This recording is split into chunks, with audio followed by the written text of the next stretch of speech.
गोस्वामी जी महाराज पूर्व प्रसंग में वर्णन किए श्री सुनैना जी ने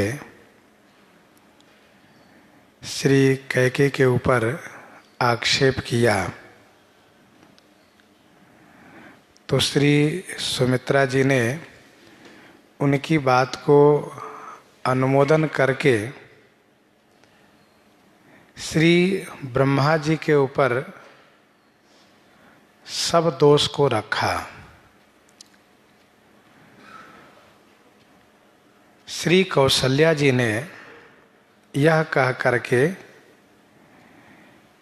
कि संसार कर्म के अधीन है, इसीलिए किसी का दोष नहीं है, किसी में दोष नहीं देखना चाहिए।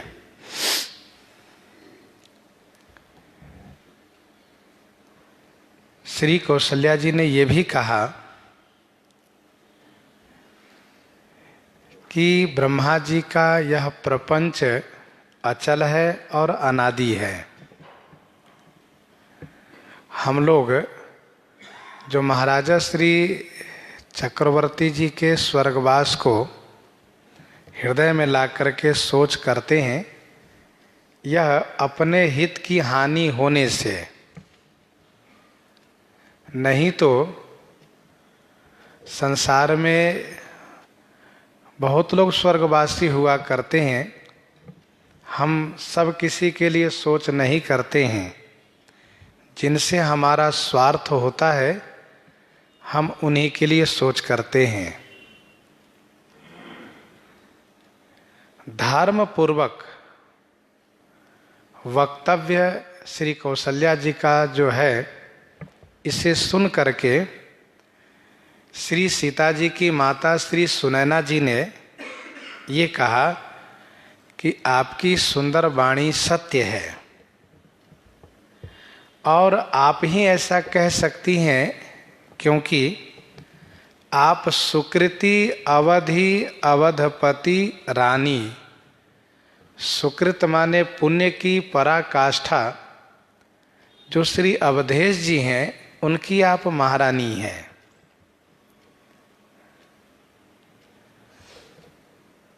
यह सुनकर के श्री कौसल्या जी ने फिर कहा, लखन राम सिय जाहु बन,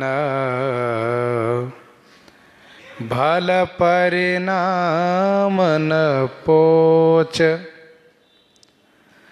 गहबरी ही कह कौशिला, मोहि भरत कर सोच। लखन राम सिय जाहु बन, भल परिणाम न पोच।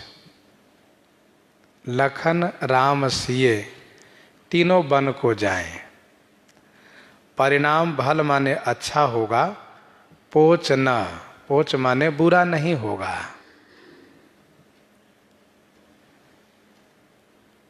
श्री कौसल्या जी यह कहती हुई बहुत दुखी हो गई।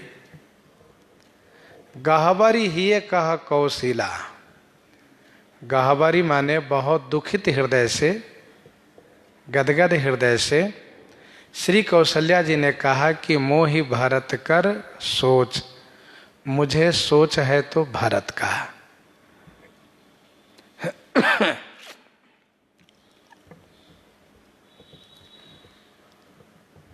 श्री राम लक्ष्मण सीता तीनों धर्म पथ पर चल रहे हैं,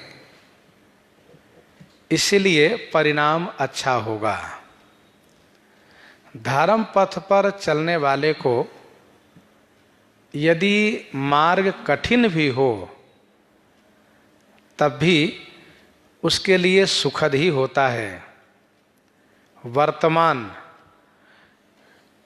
कष्टदायी दिखाई दे रहा हो फिर भी उसका परिणाम सुखदायी होगा, क्योंकि पुण्य का परिणाम सुखद होता है।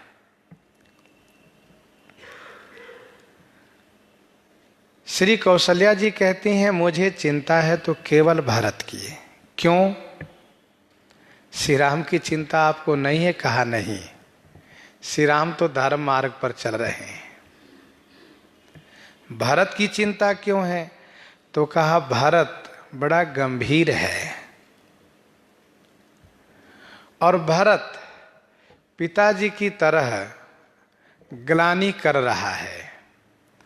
जिस प्रकार से इनके पिताजी श्री राम जी के वियोग में ग्लानि करते हुए स्वर्गवासी हो गए, उसी प्रकार से कहीं भरत भी हम सबको छोड़ करके हम लोगों को कहीं धोखा न दें। इसीलिए हमें भरत का सोच है। चित्रकूट की सभा में श्री भरतलाल जी ने अपनी उन सभी ग्लानियों को प्रकट किया है।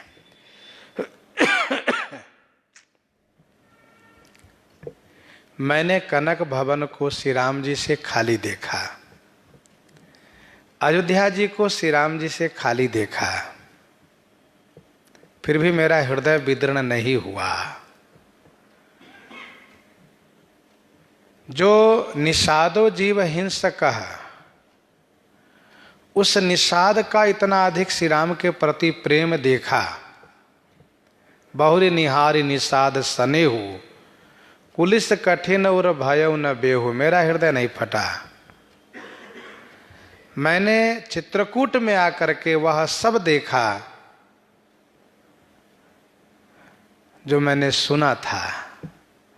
जिस बात को समझ करके मेरा हृदय बहुत दुखी होता था, वह सब मैंने देखा कि मेरे स्वामी बलकलधारी होकर के वृक्ष की छाया में बैठे हुए, कंद मूल फल खाते हुए तथा भूमि पर सोते हुए मैंने देखा, फिर भी मैं जिंदा रह गया। इसी सब बातों को लेकर के श्री कौशल्या जी को चिंता है कि जो भारत इस प्रकार से ग्लानि कर रहा है, सोच कर रहा है, कहीं ऐसा तो नहीं पिता की तरह ये हम लोगों को भी धोखा देगा। ईश प्रसाद अशीष तुम्हारी, सुत सुत बधू देव सरी बारी। ईश प्रसाद आशीष तुम्हारी।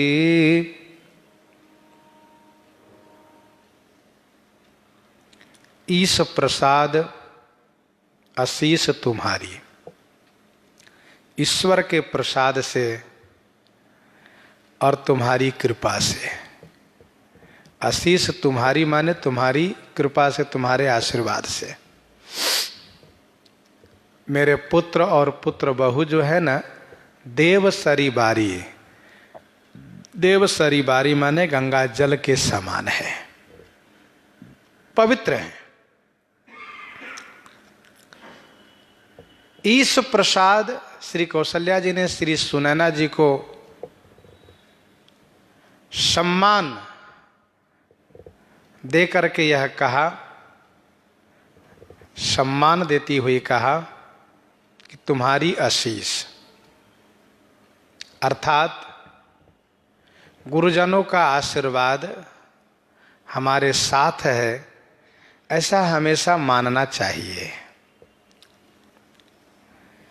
ईश्वर के प्रसाद, जैसे कि गोस्वामी जी महाराज ने यह लिखा कि इनसम काहुन शिव अवराधे, इनसम काहुन शिव अवराधे, काहुन इन समान फल लाधे। ईश्वर की कृपा होने से और गुरुजनों के आशीर्वाद प्राप्त होने से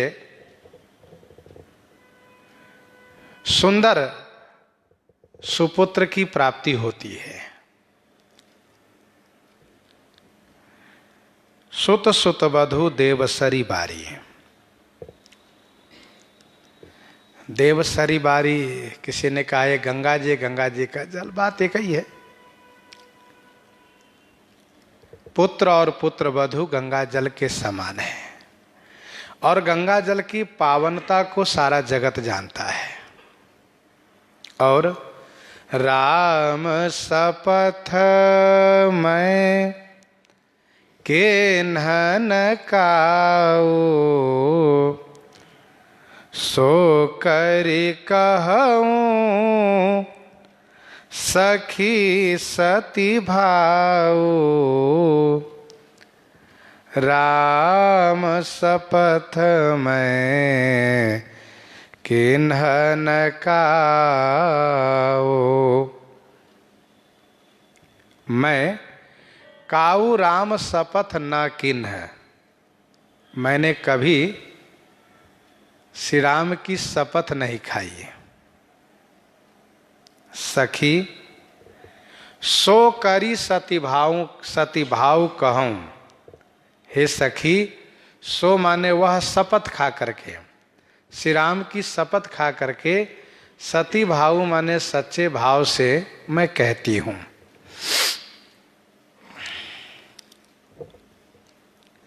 राम शपथ मैं किन्हीं न काऊ, मैंने कभी भी श्री राम की शपथ नहीं खाई है। ध्यान दीजिएगा, गंगा जल की शपथ लोग जल्दी नहीं लेते हैं। वैसे ही माता पिता अपने पुत्र की शपथ बहुत बड़ा कारण हो तभी लेते हैं, नहीं तो नहीं लेते हैं। तथा न्यायालय में भी बेटे को शपथ खिलाने की विधि नहीं है। बेटे की शपथ बहुत बड़े कारण पर लिए जाते हैं। इसीलिए मंथरा ने कैकेयी को इस बात को लेकर के बहुत सावधान किया कि महाराज जब श्री राम की शपथ लें तभी तुम वरदान मांगना, नहीं तो महाराज बहुत बड़े कुशल नीतिज्ञ हैं, बड़े बुद्धिमान हैं, वे बात को घुमा सकते हैं, बात बदल सकते हैं। भूपति राम शपथ जब करई, तब मांगे हो जेहि बचन न टरई।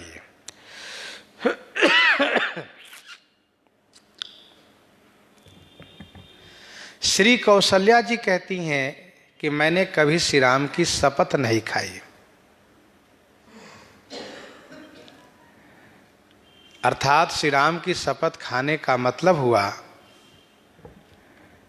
कि मैं जो कहने जा रही हूं वह बिल्कुल यथार्थ है, सत्य है, और यदि उसमें कहीं भी कोई कमी होगी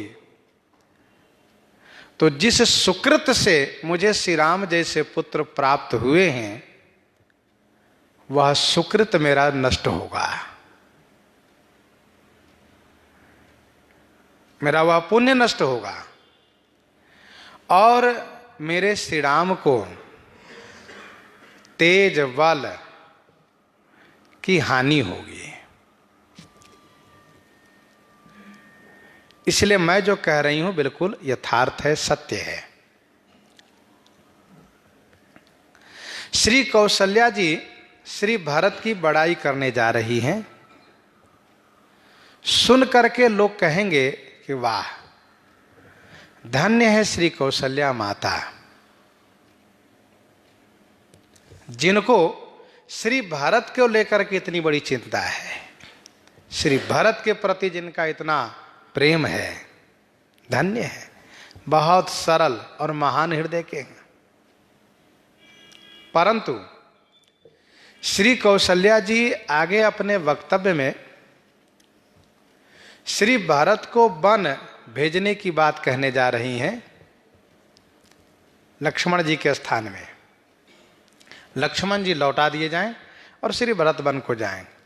तो लोग ये भी समझेंगे कि बताओ श्री कौशल्या जी बहुत बुद्धिमती थी, बहुत चतुर थी।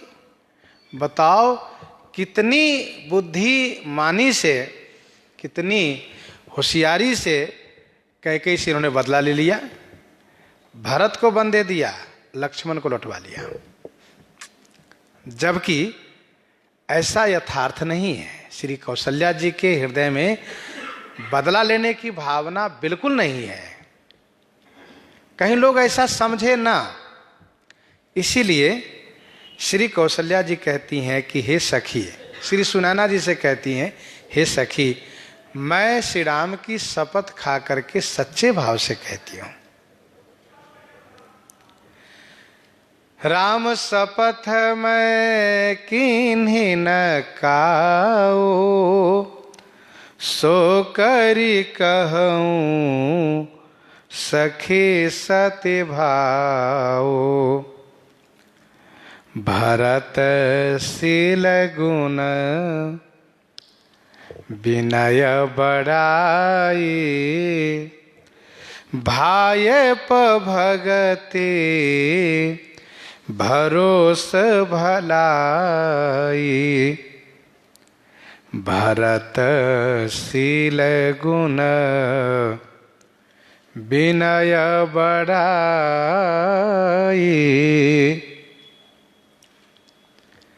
भरत शील गुण विनय बड़ाई, भायप भगति भरोस भलाई। श्री भरतलाल जी के शील गुण, विनय, विनय माने विशेष नम्रता, बड़ाई माने बड़प्पन, भायप माने भाईपना, भगति, भरोस और भलाई।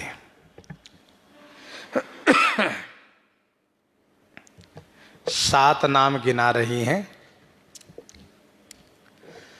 इस धरातल पर, भूतल पर 7 समुद्र भी है।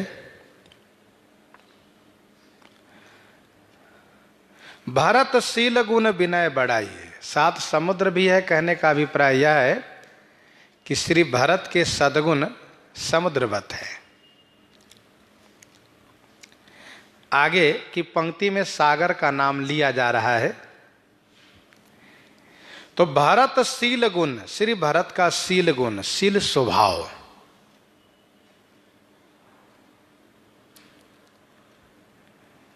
शील गुण,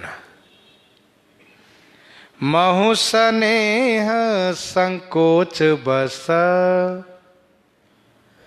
महु स्नेह संकोच बस,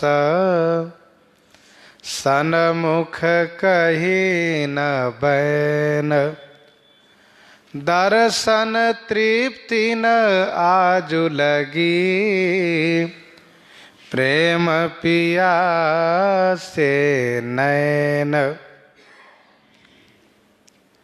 महु स्नेह संकोच बस, सन्मुख कही न बैन, दर्शन तृप्ति न आजु लगी, प्रेम पिया से नैन। ये शील गुण है। निरवधि गुण निरुपम पुरुष, भरत भरत सम जान, निरवधि गुण निरुपम पुरुष, भरत भरत सम जान, कहिए सुमेरु किसेर सम, कभी कुलमति सकुचानी। ये गुण है, ये शील गुण। विनय, विनय अर्थात विनती, विशेष नम्रता। भरत विनय सुनी सबहि प्रशंसी, भरत विनय सुनी सबहि प्रशंसी, खेर नीर विवरण गति हंसी। ये विनय और बड़ाई के प्रमाण। तात भरत तुम धर्म धुरी ना, तात भरत तुम धर्म धुरी ना, लोक वेद विद परम प्रवीणा, लोक वेद विद परम प्रवीणा। बढ़ाइए। भाईपना का उदाहरण। चलत पया देखात फल, चलत पया देखात फल, पिता दीन तजी राज, जात मनावन रघुवर ही, भरत सरिस को आज। भाई और भगति। भगति भायप भगति भरत आचरणु, भायप भगति भरत आचरणु, कहत सुनत दुख दूषण हरनु। भरोस।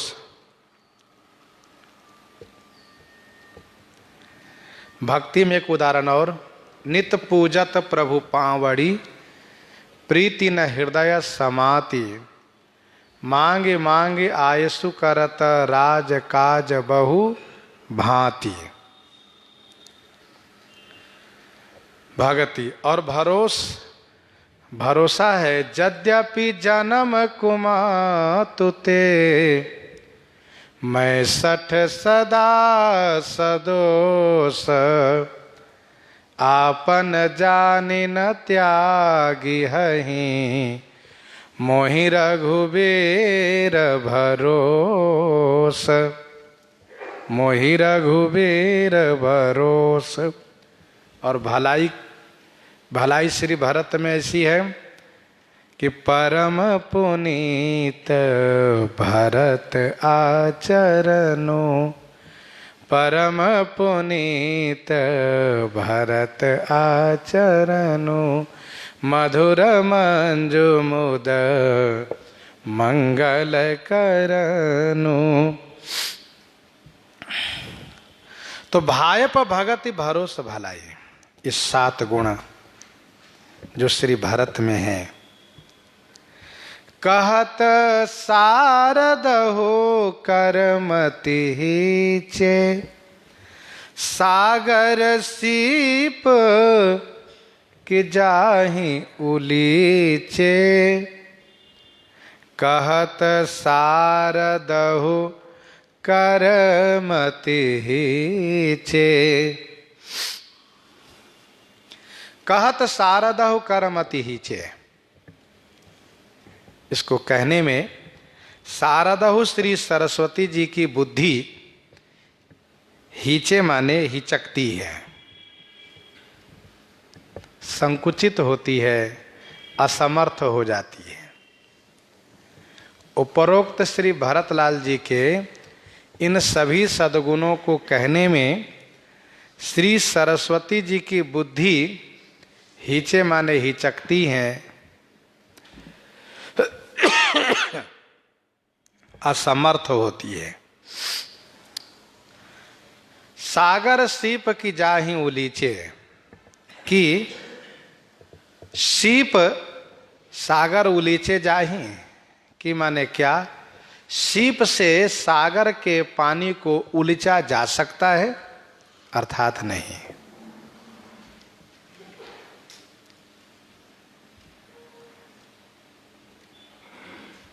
कहत सारदहु करमति हीचे, सागर सीप की जाहि उलीचे। श्री सरस्वती जी की बुद्धि भी कहने में जब असमर्थ हो जाती है, हिचकती है, तो फिर और कोई कैसे कह पाएंगे?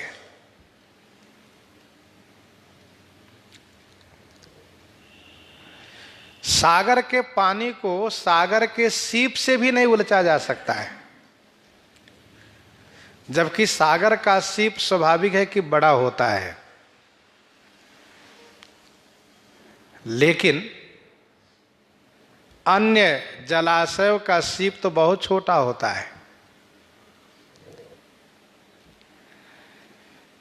तो जब श्री सरस्वती जी नहीं कह सकती तो भला मैं कैसे कह सकती, और कोई कैसे कह पाएंगे। कविकुल अगम भरत गुण गाथा, कविकुल अगम भरत गुण गाथा, को जानई तुम बिनु रघुनाथा।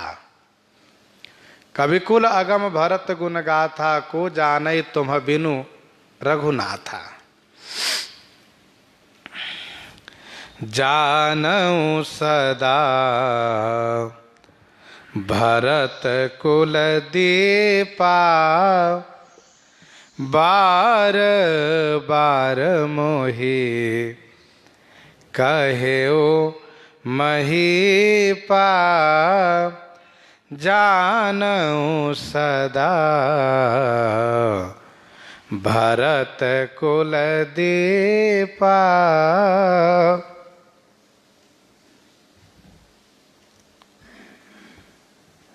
मैं जानती हूं इस बात को कि श्री भरत कुल के दीपक है। जानऊ सदा माने हमेशा से यह जानती आई हूं कि श्री भरत कुल के दीपक, दीपा माने कुल के चिराग हैं, कुल दीपक है। इस बात को महीपा महाराजा श्री अवधेश जी ने मुझसे बार बार कहा, बार बार मोहि कहो महीपा।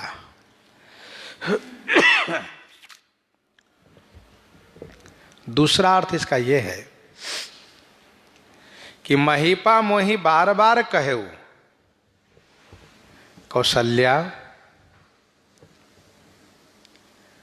श्री भरत कुल के दीपक है, ऐसा मैं जानता हूं और तुम भी जानो। ये दूसरे अर्थ में। पहला अर्थ तो यह है कि महारानी श्री कौशल्या जी ने कहा कि मैं जानती हूं हमेशा से श्री भरत कुल के दीपक है, कुल के चिराग हैं। दूसरा अर्थ यह है कि महाराजा श्री अवधेश जी ने मुझसे बार बार कहा कि हे कौशल्य, भरत कुल का दीपक है, मैं जानता हूं और तुम भी जानना।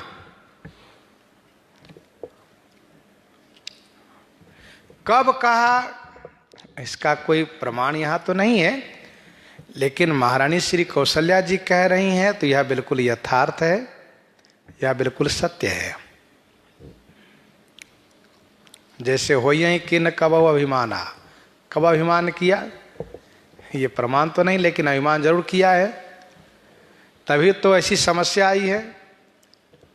शोक हो वही चाहे कृपा निधाना।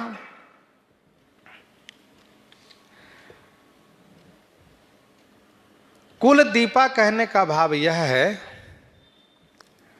कि जब कुल में ऐसी समस्या आएगी,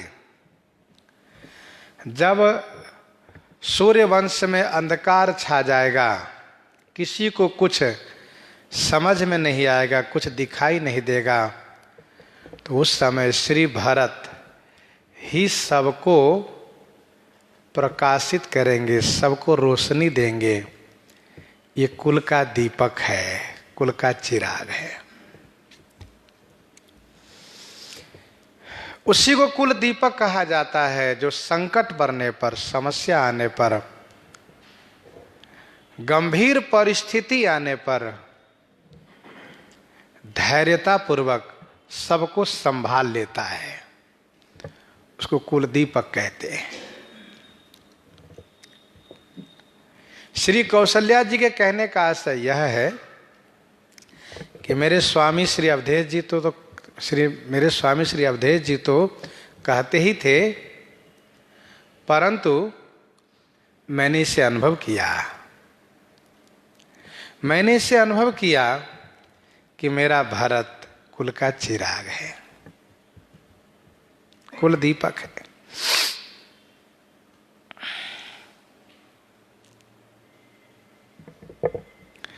कसे कनक मणि पारिख पाए,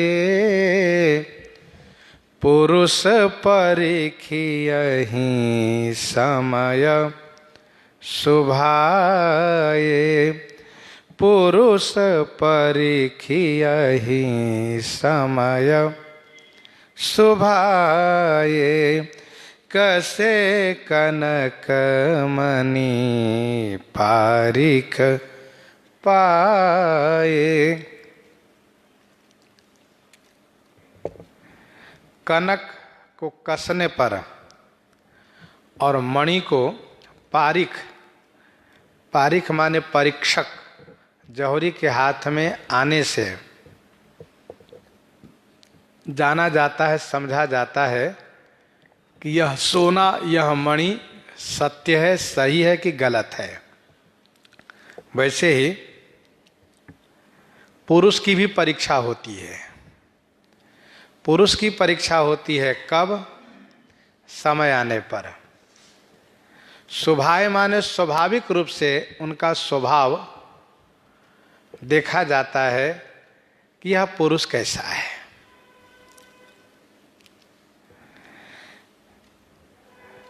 कसे कनक मणि पारिख पाए, पुरुष परिखियहि समय सुभाए। सोने की परीक्षा होती है कसौटी पर कसने से, मणि की परीक्षा होती है जौहरी के परीक्षण करने से। जैसे सर्प मणि है, यह इसकी परीक्षा होती है कि इसको धो करके पिला देने पर यदि सर्प कटा हुआ जहर उतर जाता है, जिसको सर्प ने काटा हो, और उसको सर्प मणि धो करके पिला दीजिए तो उसको जहर उतर जाएगा। यदि उसका जहर उतर जाता है तो माना जाता है मणि सही है, नहीं तो नकली समझते हैं। सोने की परीक्षा कसौटी पर घिसने से, मणि की परीक्षा जौहरी के हाथ में आने से, वैसे ही पुरुष की परीक्षा होती है संकट आने पर, समस्या आने पर। अच्छा समय है, भला दिन है, तब तो सब तरफ से दिखाई देते हैं, वाहवाही करते हैं। लेकिन संकट आने पर पुरुष की परीक्षा होती है कि ये कितने मजबूत हैं हृदय से और कितना हद तक ये खड़े रह सकते हैं, साथ दे सकते हैं।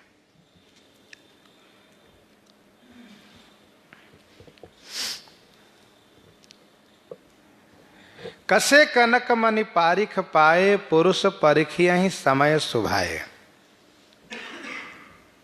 सुभाषित रत्नागार का एक श्लोक है, चतुर्भिः कनकम परीक्षयते, चतुर्भिः कनकम परीक्षयते। 4 प्रकार से सोने की परीक्षा होती है। कैसे? तो कहा निघषणम छेदन, निघषण छेदन ताप ताड़नैः, तथा चतुर्भिः पुरुषः परीक्ष्यते त्यागेन शीलेन गुणेन कर्मणा। सुभाषित का श्लोक है। इसका अर्थ यह है कि सोने की परीक्षा 4 प्रकार से होती है। पहला तो उसको घिसने से, कसौटी पर घिसने से। दूसरा उसको छेदने से, सुराग करने से। केवल ऊपर से ही सोना है, भीतर से लोहा तो नहीं है, इसलिए उसको सुराग करके देखा जाता है। ऊपर सोना, अंदर कुछ और तो नहीं है।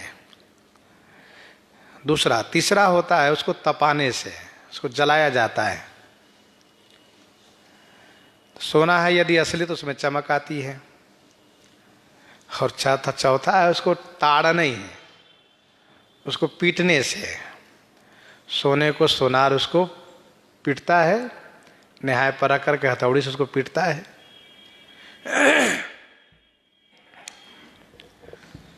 वैसे ही पुरुष की 4 प्रकार से परीक्षा होती है।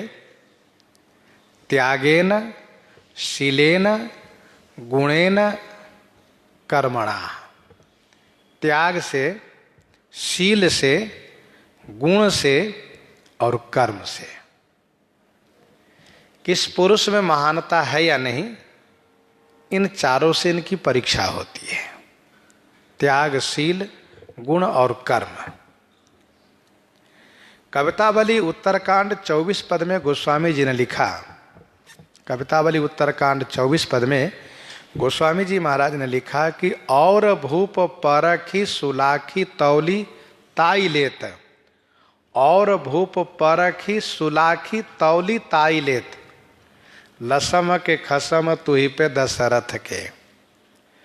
तो ये सोने के बारे में वहां पर कहा है, और भूप परखी सुलाखी तौली ताई लेत।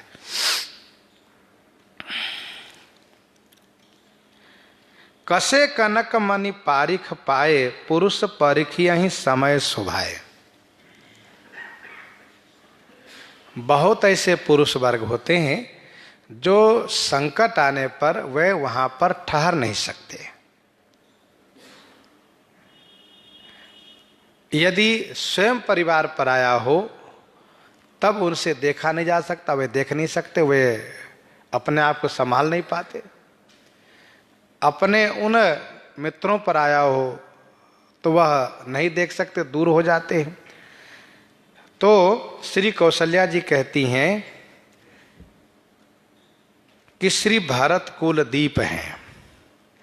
श्री भरत को हम लोगों ने देखा, ऐसी परिस्थिति आने पर, ऐसे संकट आने पर भी वे किस प्रकार से अपने आप को संभालते हुए और सबको साथ में लेते हुए चल रहे हैं। अपने आप को संभालते हुए सबको साथ में लेते हुए चल रहे हैं। अपने उन सभी कर्तव्यों को पालन करते हुए चल रहे हैं। अनुचित आज कहब असमोरा, शोक स्नेह सयानप थोरा। अनुचित आज कहब असमोरा,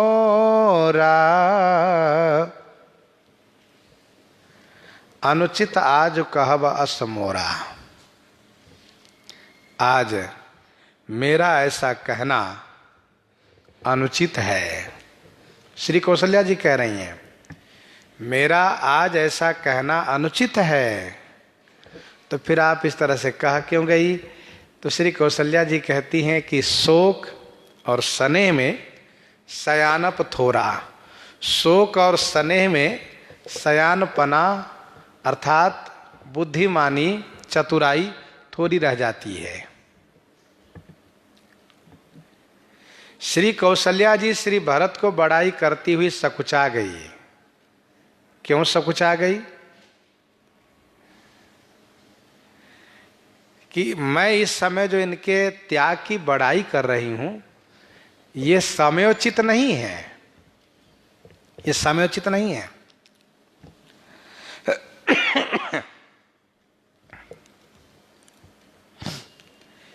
श्री भारत ने राज्य ग्रहण नहीं किया है, इसी बात की बड़ाई सब कोई करते हैं। और मैं भी कर रही हूं। जहां कि श्री राम वन में हैं और मेरे स्वामी स्वर्ग में हैं, स्वर्गवासी हो गए हैं, और श्री भरत के इस त्याग की बड़ाई मैं कर रही हूं कि इन्होंने बहुत अच्छा किया कि राज्य ग्रहण नहीं किया। ये तो समयोचित बड़ाई नहीं है। ये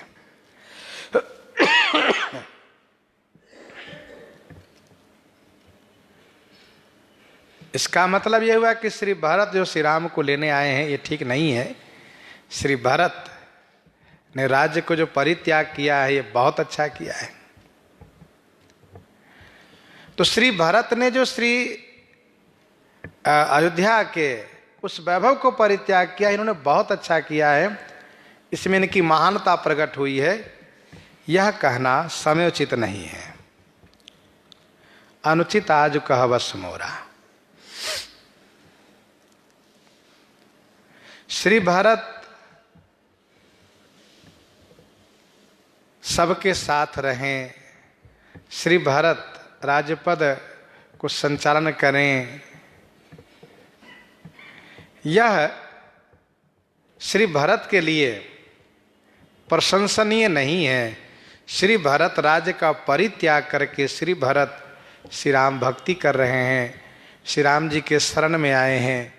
यही श्री भरतलाल जी के लिए प्रशंसनीय है।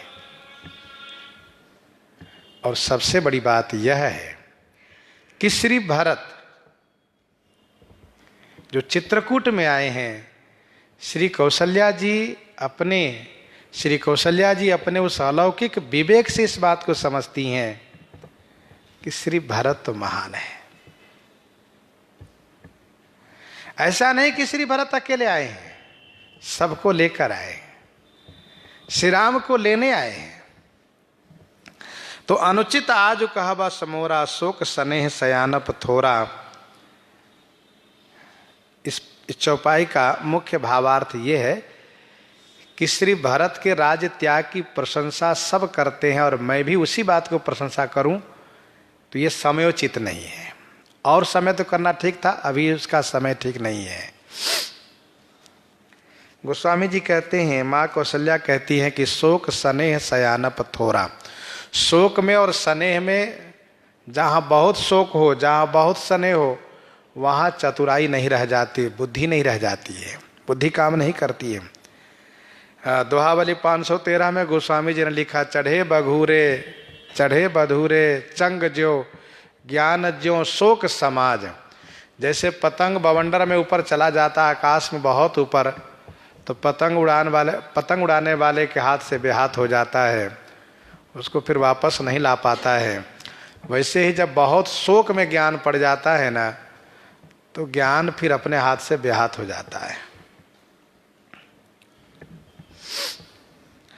गोस्वामी जी कहते हैं, सुनि सुर सरी सम पावनी बानी, भई स्नेह बिकल सब रानी। माँ कौशल्या ने श्री भरत की बड़ी बड़ाई की है। श्री भरत की महानता को सोने और मणि को लेकर के उपमित करके कहा है। और श्री भरत के त्याग की प्रशंसा करने में श्री कौशल्या जी को संकोच भी लगा है कि मैं जो यह कह रही हूं कि बेटा तुमने बहुत अच्छा किया कि तुमने राज्य ग्रहण नहीं किया। यह सभी बातें सभी रानियों ने सुनी। सोने सुर सरिसम पावनी बानी, सुर सरिसम पावनी बानी सुनिए। सुर सरिसम माने गंगा जी के समान, पावनी बानी माने पवित्र बाणी सब रानियों ने सुनी। तो स्नेह बिकल भई स्नेह बिकल सब रानी स्नेह में बिकल हो गई।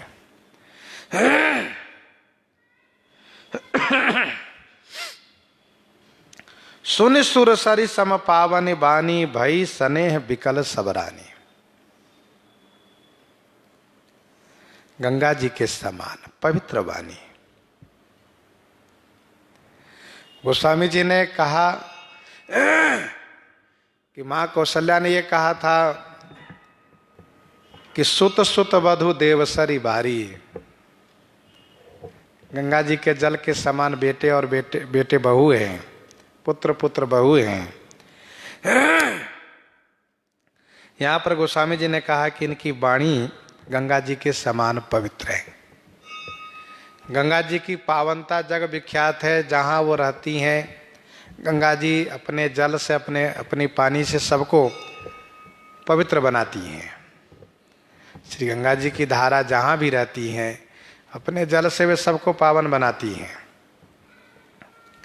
श्री कौशल्या जी के पवित्र विचार सुन करके, पवित्र वाणी सुन करके सभी रानियां स्नेह में विकल हो गई। सब विकल हो गई अर्थात एक बार फिर से सब सिसकने लगी, रोने लगी। श्री कौशल्या जी भी अधीर हो गई, लेकिन इन्होंने पुनः धैर्य धारण किया। कौशल्या कह धीर धरी, सुनहु देवी मिथिलेसी। को विवेक निधि वल्लभहि,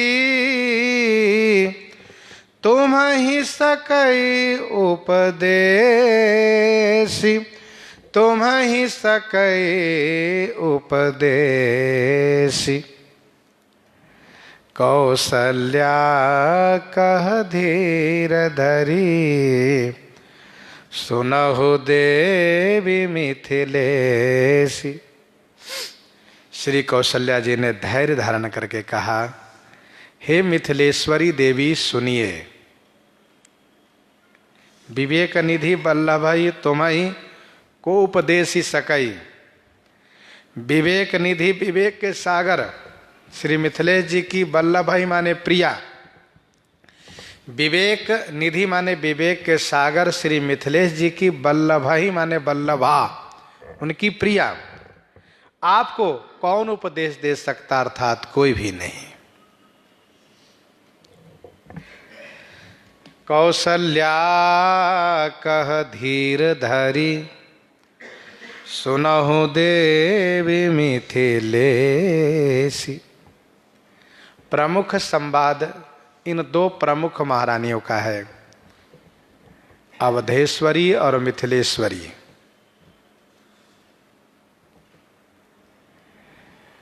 श्री अयोध्या मिथिला की पटरानी है। श्री कौशल्या जी ने कहा, हे मिथिलेश्वरी,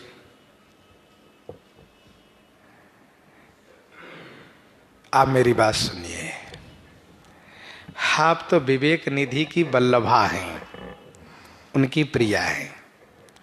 स्वाभाविक है कि जब मिथिलेश जी विवेक के सागर हैं और आप उनकी प्रिया हैं, तो आप में भी विवेक सागरवत है। गीतावली बालकांड 79 पद में गोस्वामी जी ने लिखा, 79 पद में, जनक जुवती मति पैनी। जनक जुवती मति पैनी। आपको कौन उपदेश दे सकता, अर्थात कोई भी नहीं। कोई भी उपदेश देने का सामर्थ्य नहीं रख सकता, क्योंकि आप स्वयं बहुत ज्ञानी है। ध्यान देने वाली बात यह है कि समझाने के लिए समझाने वालों में वह योग्यता होनी चाहिए। हम किनको समझाने जा रहे हैं, यह योग्यता, यह अधिकार भी होना अनिवार्य होता है। श्री कौशल्या जी ने कहा कि आपको समझाने का सामर्थ्य कौन रख सकता है, कोई नहीं। रानी राय सन अवसर पाई, अपनी भांति कहव समझाई। रानी राय सन अवसर पाई, अपनी भांति कब समझाई। हे रानी, अवसर पाई राय सन, अपनी भांति समझाई कहब। हे रानी, अवसर पा करके महाराजा श्री मिथिलेश जी से अपनी भांति माने अपनी तरह से, अपनी ओर से, अपनी इच्छा प्रकट करके महाराज को समझा करके कहिएगा। श्री कौशल्या जी कहती हैं, हे सखी, हे रानी, आप महाराज से अवसर देख करके अपनी ओर से इस बात को रखिएगा। आप अपनी ओर से बात रखेंगी तो महाराज विचार करेंगे उचित और अनुचित का, और यदि आप मेरी ओर से बात कह देंगी तो फिर वे समझेंगे कि समधिन जी की बात रखने के लिए जैसे वे कह रहे हैं वैसे कर देना चाहिए। इसीलिए आप ये नहीं कहिएगा कि श्री कौशल्या जी ने कहा है, आप ये कहिएगा कि मेरे मन में बात आ रही है, कदाचित ऐसा हो तो ऐसा हो जाता, यदि आप ऐसा करते तो ऐसा हो जाता। इस बात को आप अपनी तरफ से कहिएगा तो विचार करेंगे महाराज, और मेरी ओर से कह दीजिएगा तो महाराज विचार करेंगे ही नहीं, कहेंगे तो समधिन जी की इच्छा है, कोई बात नहीं, इसे कर लेते हैं। अपनी भांति कहब समझाई। और श्री सुनैना जी ने इस बात को खूब ख्याल रखा, बिल्कुल वैसे ही किया। कही समय सिर भरत गति रानी सुबानी सयानी, कही समय सिर भरत गति रानी सुबानी सयानी।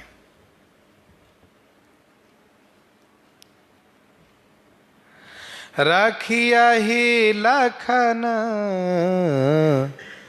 भरत गवन ही बन, जाओ यह मत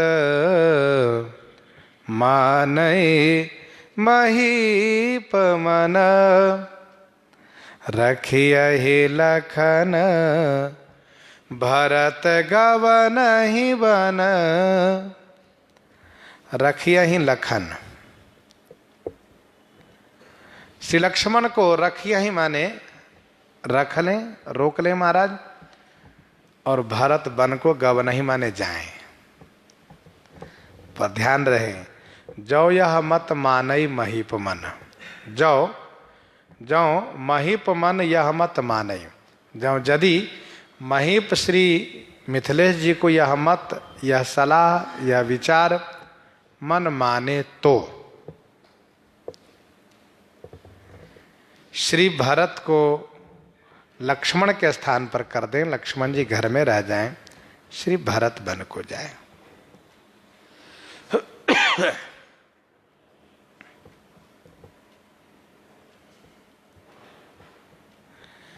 श्री लक्ष्मण घर में रहेंगे तो उनको केवल एक दुख होगा, और श्री भरत घर में रहते हैं तो उनको दो दुख होता है।